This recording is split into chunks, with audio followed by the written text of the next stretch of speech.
Pero kung bago ka pa lang sa aking channel, paki-like, share, and click the subscribe button and the notification bell para lagi kayong updated sa mga parating ko pang uploads.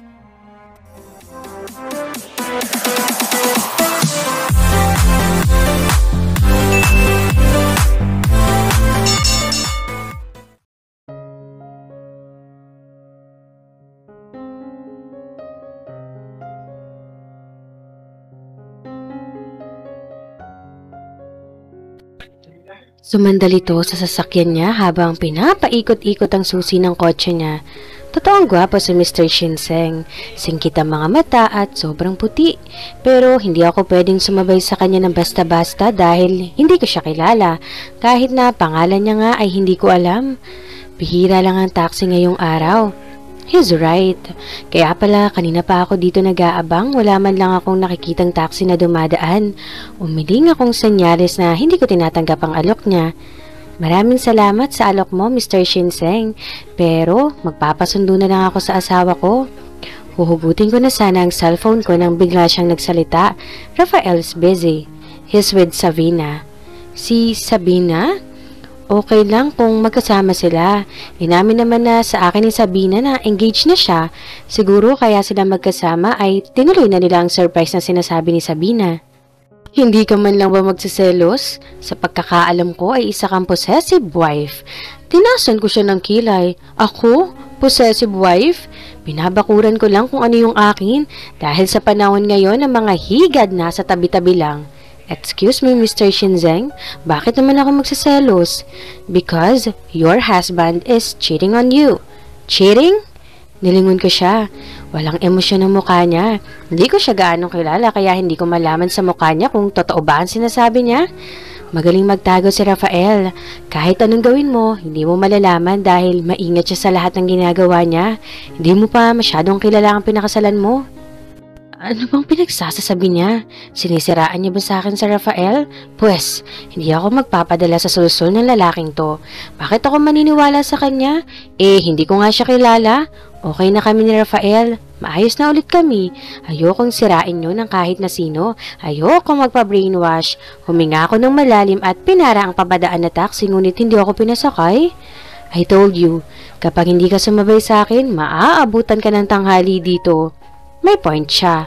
Kailangan ko pang magluto ng lunch. Naisip ko rin kanina na dadalan ko si Rafael ng lunch sa office niya. Namiss kong gawin ang mga bagay na yun eh. Nakapag-file ka na ba ng annulment? He suddenly asked. Halos kanina pa siya tanong ng tanong tungkol sa amin ni Rafael. Sinasagot ko naman lahat ng tanong niya dahil ayokong maging bastos sa harap ng isang Mr. Shinseng. Mr. Shinseng, hindi pa po. He smirked. Stop calling me Mr. Shinseng, too formal. Ano po bang gusto niyong itawag ko sa iyo, sir? Tumawa na talaga siya habang abala sa pagmamaneho. Amoy na amoy ko rin ang pabango niya. Hindi masakit sa ilong, in fairness. Tawagin mo na lang akong Emmanuel. 29 na ako, pwede na magpakasal. Bakit hindi ka pa nagpapakasal? Kasal pa sa iba yung babaeng gusto kong pakasalan eh. Kamangutango ako, naintindahan ko kung anong ibig niyang sabihin, ngunit nagpanggap lang ako na hindi ko magets para hindi mapunta sa akin ang usapan. Pansin kong malapit na kami sa bahay nang muli siyang magsalita. May nabanggit ba sa'yo si Tim? I nodded. Yes, ako daw yung kukunin mong ambassador sa bagong condominium nyo? Pumapayag ka na ba? Naku, hindi. Huminto ang sasakyan niya sa harap ng bahay namin ni Rafael. Ngumiti ako sa kanya at nagpaalam na, salamat sa ride, sa uulitin. Sabi niya habang nakangisi. Bumaba na ako, bitbit ang mga pinamili ko. Hinintay niya pa ako makapasok sa loob ng gate bago siya umalis. Nagtaka ako nang makita kong bukas ang pinto. Mabilis ang lakad ko papasok sa loob ngunit napahinto din ako nang makita kong tulalang nakaupo si Rafael sa sofa. Rafael, kanina ka pa? Nagtungo ako sa kusina para ilapag ang mga pinamili ko sa lamesa. Dali-dali akong bumalik sa sala at umupo sa tabi niya. Hinatid ka niya? Ha? Nino? Teka, how do you know? Bakit ka nagpahatid sa kanya? Wala kasing taxi na dumadaan kanina. Sakto naman na huminto ang sasakyan niya kung saan ako mismo nakatayo at nag-alok sa akin na ihatid niya raw ako. Di sana tinawagan mo ako. Ramdam ko na ang iritasyon sa boses niya. I hugged him. Huwag kang mag-alala, friendly ride lang naman yun. Friendly ride? Hindi ka pwedeng makipagkaibigan sa kanya, ha? Galit niyang sabi. Inaya ako ni Rafael na sa labas na daw kami kakain. Kaya pala umuwi siya ng maaga kanina. Nandito kami ngayon sa restaurant na kinakainan namin noon na hindi pa kami kasal. Parang sasabog ang puso ko sa saya dahil ginagawa na namin ngayon ang mga ginagawa namin dati. You like it?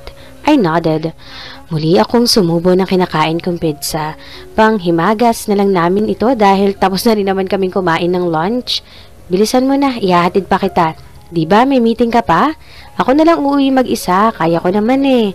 He shook. Nope, baka magpahatid ka na naman kay Emmanuel. Is this real? My husband is jealous? Parang kinikiliti ang buong katawan ko. Dati, ako ang possessive sa amin at selosa, pero ngayon siya naman. Mara, wag ka na makikipagkita kay Emmanuel, okay? Di naman ako nakikipagkita sa kanya eh. Sadyang coincidence lang talaga yung kanina.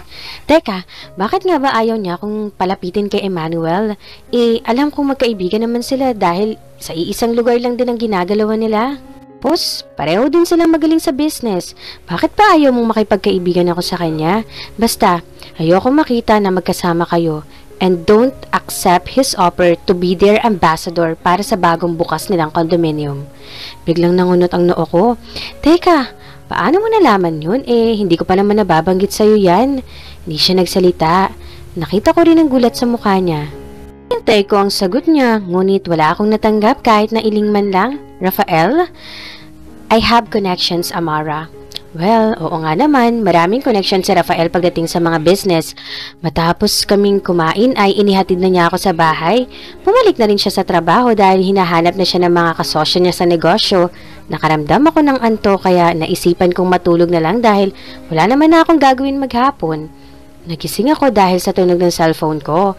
Inabot ko ito at kagad na sinagot. Hello? Bati ko habang nakapikit pa rin. Hoy, ano bang ginagawa mo? Kanina pa ako tumatawag sa iyo ah. Umahis ako ng higa nang marinig ko ang boses ni Faye na nasa kabilang linya. Ano na naman kayang kailangan nito? Napatawag ka? Nandito kami ngayon ni Duke sa Blue Sky Cafe. Pumunta ka na dito para mapag-usapan natin yung annulment. Nabalik ko sa kunang upo nang marinig ko ang sinabi niya. Walang hiya. Seryoso ba siya? Teka, paano ko sasabihin sa kanya na hindi ko na itutuloy ang pag-file ng annulment? Paano ko sasabihin sa kanya na okay na kami ni Rafael? Huy, ano na? Hihintayin ka namin dito. Sige na, ibababa ko na to. Faye, ano kasi?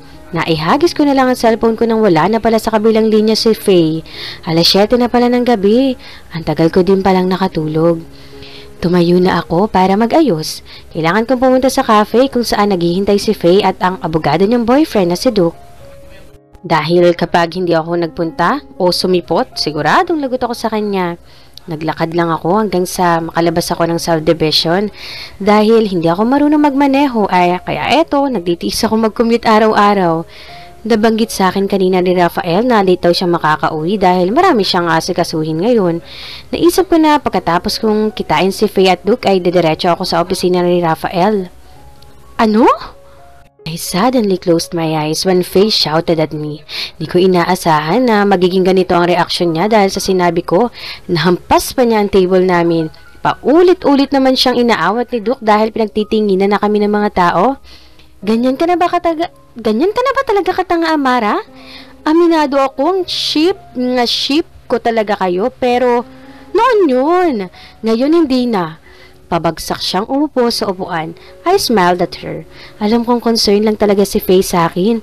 Sa lahat ba naman ang pinaggagawa sa akin ni Rafael? Saksi din siya kung paano ako nasaktan ni Rafael noong araw ng matindi naming pag-aaway. Napahawak ako sa pisngi ko nang maramdaman ko ang malakas na sampal ni Rafael. Namanhid ang buong mukha ko dahil sa ginawa niya. Ito ang unang beses na nasaktan niya ako ng pisikal. Ang akala kong langit ay impyerno pala. 3 buwan na simula nung malaman ni Rafael na nagsinungaling ako sa kanya. Hindi niya matanggap ang nagawa ko pero naiintindihan ko naman siya. Allen, hindi mo dapat ginawa yun, sigaw ni Faye. Nadatnyan niya kami ni Rafael sa ganitong sitwasyon.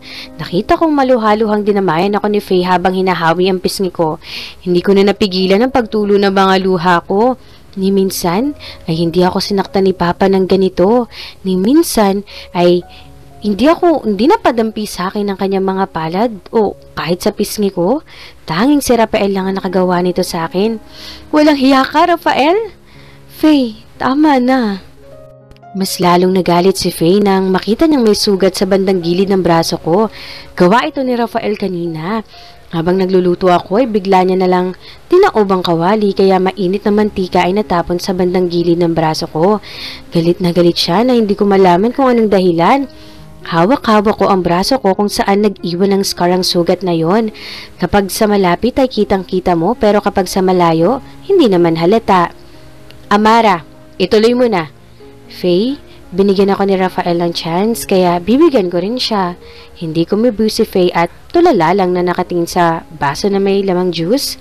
Amara, if you need help, just contact me. Biglang sabi ni Duke.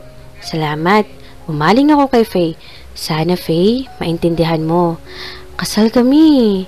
Hindi biro ang sampaan namin sa altar.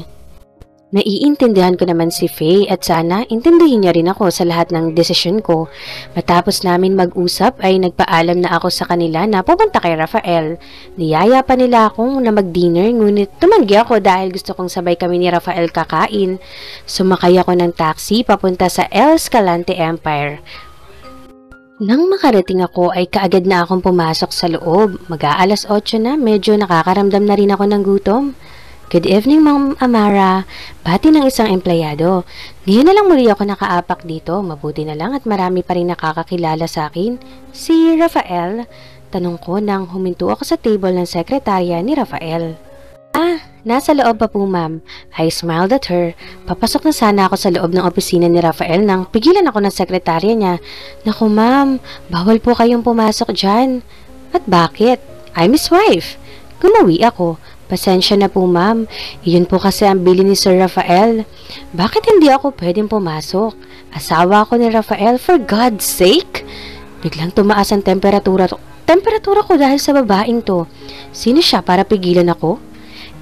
Pagmamayari ko rin ang kumpanyang to dahil asawa ko may-ari. At ang sabi sa amin ni Sir Rafael, separated na daw kayo? Tumaas ang kilay ko dahil sa sinabi niya, we're not separated. At hindi nangyari yun. Ikinalma ko ang sarili ko dahil baka masampal ko ang babaeng to nang wala sa oras. Susunduin ko lang siya. Akmang papasok na ako nang higitin niya ang braso ko. Ma'am, hindi po talaga pwede. Pwede ba? Nagugutom na ako. Irita kong sabi.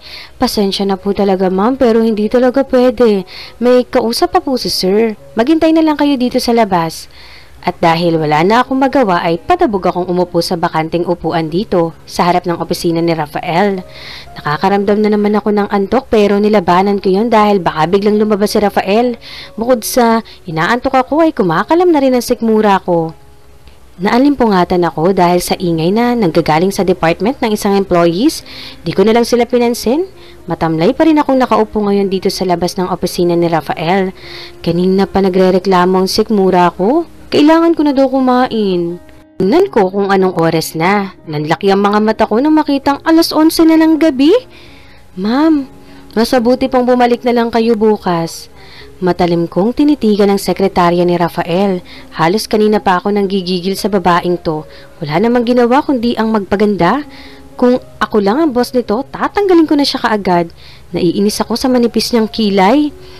Kung pinapasok mo na ako kanina, di sana nakauwi na kami ngayon. Hindi mga po kasi pwede, ma'am. Bigla na lang bumakas ang opisina ni Rafael kaya bigla akong napatayo. Nagtaka din ako nang lumabas din doon ng isang babae. Maganda, matangkad, makinis at mahaba ang buhok. Di ko na kailangan i-explain kung ano siya. Basta parang model ang babaeng to. Sobrang ganda niya, lalong-lalo na ang kanyang singkit na mga mata. Amara! Humakbang ako papalapit kay Rafael at hinalikan siya sa labi. Nakita kong nagulat si Rafael dahil sa ginawa ko. Ayaw niya bang ipakita sa lahat na okay na kami? Kasi pati sekretary niya, hindi niya ako re-respeto. Why are you here? Wala, gusto kong sabay tayong kumain. Nagugutom na ako. I hugged him. Kanina pa ako naghihintay dito. Ayaw akong papasukin ng sekretarya mo. Rafael, I need to go. Sulpot ng babae. Oh sure, hindi na kita maihahatid sa labas. It's okay. Pagkasabi ng babae ay kagad na itong umalis. Hindi ko alam kung bakit hindi ko maalis ang tingin sa kanya. Kanina parang may kakaiba akong nararamdaman habang tinititigan ko siya. Rafael? Sino yun? Oh, she's one of our ambassadors. Anong pangalan niya? She's Glenda. Biglang may pumasok sa memorya ko. Yung Glenda ba na tinutukoy niya ay yung babaeng model na hindi sumipot sa event ni Mr. Shinseng? Kaya pala sa katawan pa lang niya ay alam mo na talagang model. Naalala ko na. Siya pala sa Glenda. Yes. Do you know her? Hindi, pero nabanggit lang siya sa akin ni Elena. Oh, I see. Para ba yan sa bagong resort? Sana ako na lang yung kinuha mong model. Ay, Paured. Ang sabi mo, wala kang hilig sa pagmamodelo. Tapos ngayon gusto mo na? Oo nga pala. Naisip ko lang naman yun para palagi kong makita si Rafael kapag ako ang naging ambassador. Magaling naman ako sa panghihikayat ng tao. Hindi ako papayag. Masyadong revealing ang mga susuotin ng mga models kasi Summer Beach ang theme. So, ang susuotin nila yung mga bikini? He nodded. Exactly. Hindi pa ako nakakapagsuot ng bikini Gusto mo bang itry ko? Tara, mag-beach na tayo. That's a good idea. My answer is no. Pagkasabi niya nun ay hinigit na niya ako papasok sa loob ng opisina niya. May inilapag siyang pagkain sa table niya. Natakam ako dahil sa madami at masasarap ito. Hindi pa ako nakakaupo ay nagsimula na akong kumain. Hindi na ako nag-abalang magtanong kung kanino galing ang mga pagkaing nakahain ngayon sa harap ko. Slowly. Nakakain na daw siya kaya pinapanood na lang niya akong kumain. Marami rin kaming pinag-uusapan about noon sa pagiging separated namin na plano lang niya. Ngayon ay mas naiintindihan ko si Rafael. Matapos namin kumain ay kaagad na kaming umuwi. Inaantok na rin naman ako. Pagkatapos namin sa kwarto ay ibinagsak ko ang katawan ko sa malambot na kama at hindi nagtagal, nakatulog na rin ako. Naramdaman ko pang humiga si Rafael sa tabi ko. Bebe, ano gusto mong pagkain? Nandito kami ngayon sa mall. Ipinagpaalam ko kay mama at papa, pati na rin kay Rafael na ilalabas ko si Bebe ngayon. Gusto ko kasing magbanding kaming dalawa. Bukod sa nababagot na ako sa bahay ay naisipan kong gumala na lang kasama si Bebe. I want ice cream po. Saktong nasa harap din namin na nagbebenta ng ice cream kaya binilhan ko na siya. Ate, pabili nga pong isa yung pinakamalaki. Habang naghihintay kami ng ice cream ay nahagip ng tingin ko si Glenda. Kahit talaga sa malayo ay ang ganda-ganda niya. Magkasing tangkad lang din kami. May kasama siyang bata, siguro mga nasa 7 years old pa lang ito. Kumaway ako kay Glenda na kagad naman niyang ikinagulat. Hinigit siya ng bata papunta sa direksyon namin kung saan itinuturo ng bata ang ice cream. Mama, I want ice cream. Mama? May anak na siya? Hindi halata sa kanya na may anak na siya at ang cute ng anak niya. Nakasuot pa ito ng uniform at suot ang maliit nitong bag. Okay, I'll buy you one. Anak mo? I suddenly asked. She nodded. Yes, ang cute naman. Ako rin? Turo niya kay Bebe. Hindi, kapatid siya ng asawa ko. Oh, I see. Natahimik kaming pareho, tanging ang anak lang niya ang salita ng salita. Inabot na sa akin ni ate ang binili kong ice cream. Binigay ko naman iyon kay Bebe. Bebe, eto na. Thank you, ate.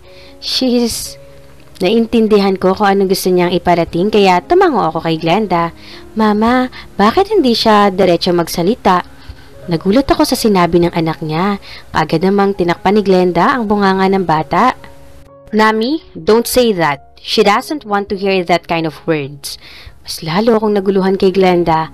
How did she know? Bakit alam niya na ayaw marinig ni Bebe ang mga ganong salita? Hindi na lang ako kumibo at nagpaalam na sa kanila. Dinala ko si Bebe sa isang butik para bilhan ng damit. Itinuro niya ang white dress na may malaking ribbon sa likod. Nagustuhan ko naman yon dahil alam kong bagay na bagay yun sa kanya. Bukod sa damit na yon ay binilhan ko pa siya ng iba't ibang designs ng dress. Pagkatapos namin maglibot-libot ay napagpasyahan na namin umuwi. Ginapangan ng antok si Bebe kaya nang makauwi kami sa bahay nila, kaagad siyang napabagsak sa sofa. Mahigit 5 oras din kami naglibot-libot sa mall kaya natural lang na mapagod ang bata. Pagod na pagod ang baby namin. Oo nga po. Alam mo ba, Mama, ang saya-saya niya kanina nung dinala ko siya sa mall. Minsan lang kasi siya makalabas. Niyayaya ko naman siya para gumala ay tinatanggihan niya naman ako. Dahil kapag nakikita siya ng ibang bata ay tinutukso-tukso siya. Kaya mas mabuti na lang, dito na lang siya sa bahay. Mabuti na nga lang pumayag siyang sumama sa'yo. Magaling po kasi ako mang-utong, Mama. We both laughed. Marami akong binili sa kanya nasa itaas na pinadala ko kanina kay Manang Cecil. O anak, maraming salamat talaga ha. Matapos namin mag-usap ni Mama ay napagpasyahan ko ng umuwi kasi magagabi na at kailangan ko pang magluto ng hapunan.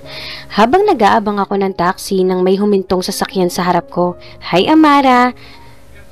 Siya na naman! Kung yayayain niya akong ihatid muli ay hindi na ako papayag. Ayoko magalit na naman sa akin sa Rafael. Hindi ako magpapahatid sa'yo. He smirked. Wala pa nga akong sinasabi, Amara. Whatever. Pinara ko ang papalapit na taxi at humindo naman ito sa harap ko. Bago pa ako makapasok sa loob ay muling nagsalita si Emmanuel. Be my ambassador, Amara. Please, I want you. Hindi ko ba alam sa lalaking to kung bakit pinipilit niya ako ng malala kahit na malaki ang offer niya sa akin ay hindi pa rin ako papayag. Ikaw lang ang pasok sa standards ko, Amara. Bagong mukha, much better. Eh di ba dapat ang mga sikat na model ang piliin mo? Choose Glenda. Ngumuwi siya. I don't like Glenda.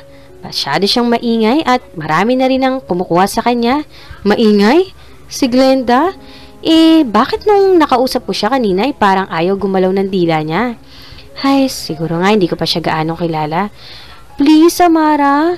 Ayoko maging talk of the town, Emmanuel. O bakit? You're beautiful. Bakit ayaw mong maging famous? Basta ayoko. Kapag model ka o showbiz buong pagkatao mo, kakalkalin ng mga reporters at journalist. Ayoko ng ganun. Tahimik ang buhay ko ngayon. Ayokong sirain yun. Hindi ko gusto ang pinapakailaman ng buhay ko. Aalis na ako. Kanina pa dapat ako nakauwi, ngunit hinigit ako kanina ni Emmanuel papasok sa sasakyan niya at dinala dito sa isang restaurant para pilitin ako maging ambassador daw niya. Please think about it, Amara. Matagal pa naman yun. Okay. Kaagad na akong umalis nang makauwi ako ay napaupo ako sa sofa. Pagod na. Gusto ko na sanang matulog kaya lang naalala ko na magluluto pa pala ako ng hapunan. Umakyat ako sa taas at naligo na muna pagkatapos ay nag-umpisa ng magluto. Sumilip ako sa bintana, umuulan sa labas. Naisip ko si Rafael kung sana ba siya. Kinuha ko ang phone ko para tawagan siya nang biglang bumukas ang pinto.